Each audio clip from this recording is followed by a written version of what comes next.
दिल्ली वासियों को आज घने कोहरे और प्रदूषण की दोहरी मार का सामना करना पड़ रहा है। इस वक्त मैं अक्षरधाम पर मौजूद हूं और यहां पर आप देख सकते हैं कि घने कोहरे और जो प्रदूषण है उसकी वजह से जो धुंध की चादर है उसकी वजह से आप देखिए जो अक्षरधाम है वो पूरी तरीके से छुप गया है। विजिबिलिटी की बात करें तो विजिबिलिटी बहुत ज़्यादा कम है। देखिए गाड़ियाँ जो हैं वो बहुत कम दिख रही हैं। फॉग लाइट के ज़रिए ही जो है वो गाड़ियां दिख रही हैं, तो विजिबिलिटी जो है वो बहुत ज़्यादा ख़राब हो गई है।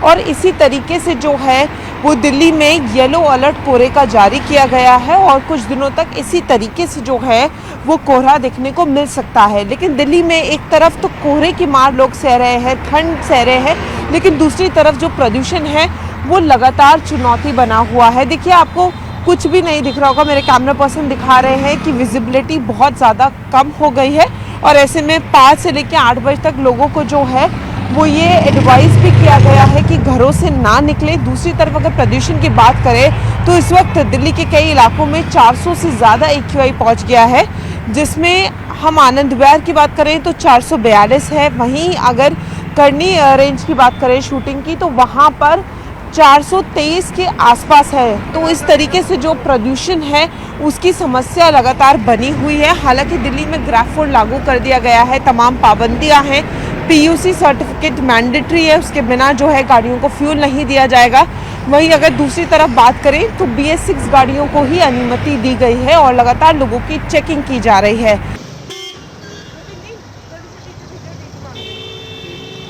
दिल्ली NCR में लगातार PUC सर्टिफिकेट चेक हो रहा है। BS6 गाड़ियां हैं या नहीं इसकी चेकिंग हो रही है और इस वक्त जो है एक गाड़ी का चालान कट रहा है। सीधा बातचीत करते हैं। सर आपने चेकिंग की, कितने का चालान जो है वो भी कट रहा है? 2016 मॉडल जी बताइए।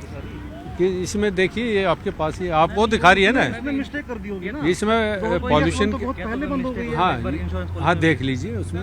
हाँ जी सर बताइए इनका कितने का चालान? RTO का डेटा उठ रहा है, इसमें भी एक ये RTO का डाटा है, इसके अंदर भी BS1 ही नज़र आ रही है। इसका चालान किया जा रहा है। कितने का चालान? 20,000 रुपये का चालान है इसका।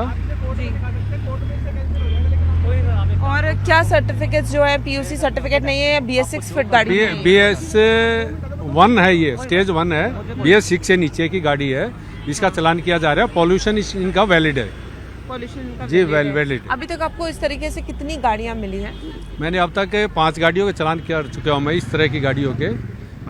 सबसे ज्यादा चालान किस गाड़ी का जो है या 20,000 बता? हाँ 20,000 रुपये का चालान होता है इसका, जो ग्रैब का चालान बनाते हैं। और पॉल्यूशन जिनके पास नहीं है उसका 10,000 रुपये का चालान है और कोर्ट में भुगतान होता है इसका। यहाँ चालान बना के कोर्ट भेज दिया जाता है। अच्छा, अगर हम दर्शकों को समझाना चाहें कैसे इसकी पहचान होती है, थोड़ा सा इसके बारे में बता दीजिए कि आप लोग क्या डॉक्यूमेंट्स जो है वो चेक कर रहे हैं, क्या वेरीफाई कर रहे हैं? नहीं, उनके गाड़ी का हमारे पास ये मशीन है, चालान मशीन, इसके अंदर उसका नंबर डाल दिया जाता है। हाँ। नंबर डालने के बाद उसके अंदर उसका डाटा निकल कर आ जाता है।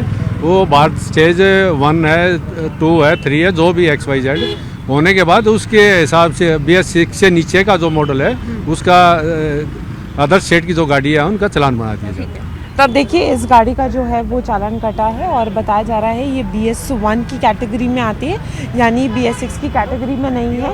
और ये जो 20,000 का चालान जो है वो कटा और अब तक 5 गाड़ियों को जो है पकड़ा गया है। मैं चाहूँगी कि मेरे कैमरा पर्सन दिखाएं कि आगे भी जो है वो गाड़ियों को रोका गया और इसी तरीके से लगातार जो है वो चेकिंग की जा रही है। यहाँ पर लाइन भी आप देख सकते हैं, थोड़ा सा ट्रैफिक जाम भी लग गया है क्योंकि सुबह का वक्त है और चेकिंग लगातार है। क्योंकि दिल्ली में जिस तरीके से प्रदूषण लगातार बढ़ गया है तो ग्रैब कोड लागू है, उसके चलते जो है कई पाबंदियां लागू है और ऐसे में PUC सर्टिफिकेट जो है वो दिखाना पड़ा और दूसरा जो है BS6 गाड़ियों को ही अनुमति है। तो जिस तरीके से हम लोग सुन रहे थे कि अगर गाड़ियां फिट नहीं है तो उनका 20,000 का जो है वो चालान हो रहा है और उनको बिल्कुल भी अनुमति नहीं है। कैमरामैन विपिन के साथ फराह खान, न्यूज़ 18 नोएडा।